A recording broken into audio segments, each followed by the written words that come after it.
पर आती है।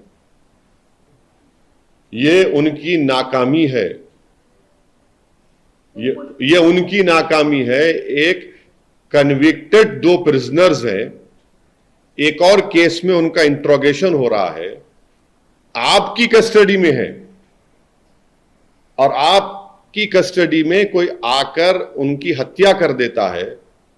मैं उन दोनों मरने वालों के उनका जो क्रिमिनल रिकॉर्ड है उसकी मैं तायीद नहीं कर रहा हूं, वो सारी दुनिया को मालूम।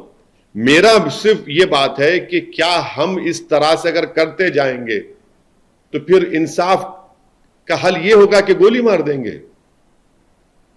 देश कहां जाएगा? अदालतों पर लोगों का यकीन रहेगा या खत्म हो जाएगा?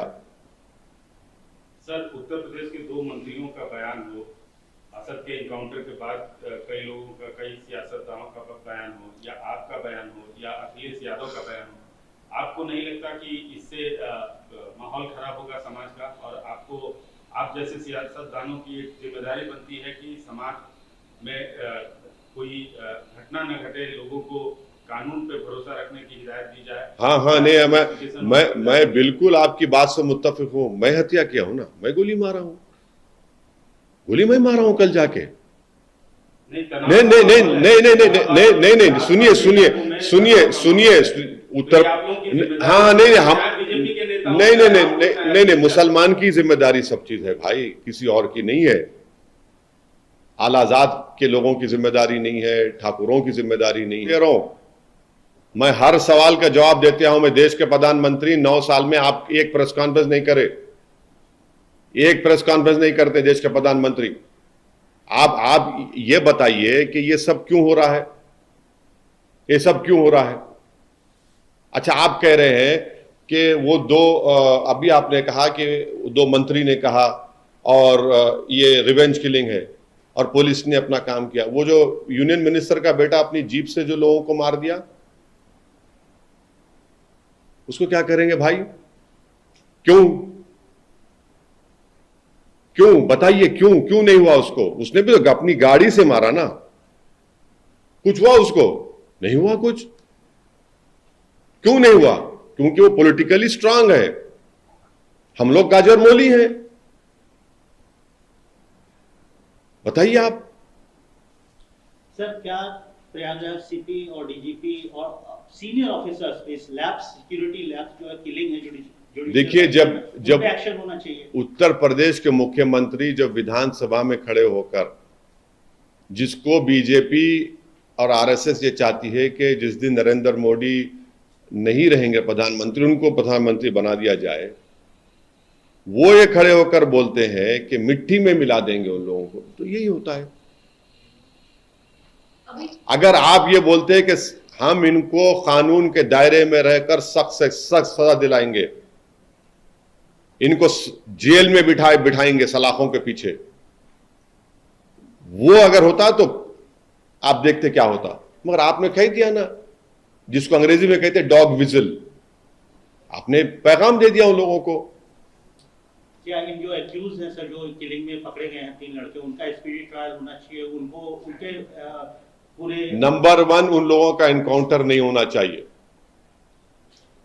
इसलिए नहीं होना चाहिए कि उनके पीछे है कौन, और उनके पीछे कौन है उसी वक्त मालूम होगा जब एक इंडिपेंडेंट इन्वेस्टिगेशन टीम बनाई जाएगी, जिसमें उस प्रदेश के कोई ऑफिसर नहीं होंगे, ना रिटायर्ड ना प्रेजेंट। आपको डायरेक्ट उनका एनकाउंटर हो जाएगा? नहीं, मैं कह रहा हूं, वरना आप बोलेंगे कि आपने ये नहीं कहा। इसीलिए मैं कह रहा हूं कि किसी का भी एनकाउंटर नहीं होना चाहिए, किसी का भी एनकाउंटर नहीं होना चाहिए। इनके पीछे कौन है, ये लोग कौन है जो इतनी तैयारी के साथ, इतने प्रोफेशनल तरीके से आकर पुलिस की मौजूदगी में, मीडिया की मौजूदगी में हत्या करते हैं। सर, आप हमेशा संविधान की दुहाई देते रहते हैं जी, और कानून के मतलब कानून को आप फॉलो भी करते हैं। जो तनाव हुआ है इस घटना के बाद, जो तनाव बढ़ा है दोनों समुदायों में, बिल्कुल नहीं, बिल्कुल नहीं। ये देखिए, ये तनाव जो होगा ना, ये तनाव हिंदू मुस्लिम में तनाव नहीं होना चाहिए। तनाव होना चाहिए उन लोगों के दरमियान में जो भारत के संविधान पर भरोसा और अटूट यकीन रखते हैं, अदालत पर रखते हैं, जो हिंसा को कंडेम करते हैं, तनाव होना चाहिए इन लोगों में, और जो हिंसा करते हैं तनाव होना चाहिए, जो भारत के संविधान की धज्जियां उड़ा रहे हैं तनाव होना चाहिए, उन लोगों में जो कोर्ट पर भरोसा नहीं करते तनाव होना चाहिए, उन लोगों पर जो जुडिशरी को नहीं मानते। तनाव इन दोनों के बीच में होना, क्योंकि एक सच्चाई पर है और एक झूठ पर है।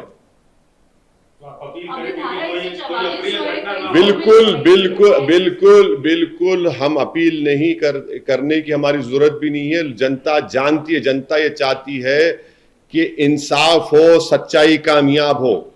जनता ये चाहती है, जो अपने आप को भारत की एक बहुत बड़ी मेजॉरिटी कल की वाक़े के बाद अपने आप को कमजोर और गैर महफूज समझ रही है, वो तनाव नहीं चाहती।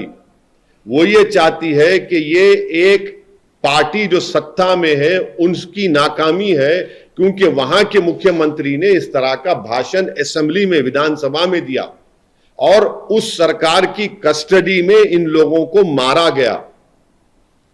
सीएम को रिजाइन करने के लिए भी कुछ मांग आ रही सर, आप भी सीएम मांग करेंगे? मतलब बोला ना, अभी तुम क्या सुन रहे जब से? अरे सर, अतीत के पाकिस्तान कनेक्शन की भी बात आ रही है। बोला यह जा रहा है कि इन आरोपियों में नाराजगी थी कि उनका पाकिस्तान कनेक्शन था और ये गरीबों को तंग करते थे, जमीन कैप्चर करते थे, इसलिए किलिंग थी। देखिए ये जो अल्फ लैला की दास्तान जो बनाई जाती है, तो और भी अच्छा था उनको एक और केस में कन्विक्ट कर देते। आप कन्विक्ट कर देते ना। अगर ये सब प्रूफ आपके ने है तो भैया कन्विक्ट करिए ना, कौन रोक रहा आपको? कोर्ट में केस चलाइए। पाकिस्तान से एक आतंकवादी आया भारत में, जिसने मुंबई की सड़कों पर भारत के नागरिकों को जान ली। हमारा एक बहादुर पुलिस वाला उसमें शहीद हो गया। उसको हमने पकड़ा, उसको गोली नहीं मारी हमने, उस पर केस चलाया। आप इन पर भी चलाते अगर पाकिस्तान से कनेक्शन होते उनके। कौन रोक रहा आप था? आप केस चलाते उनके ऊपर, केस बुक कर देते उनके ऊपर, आप एफआईआर दर्ज कर देते।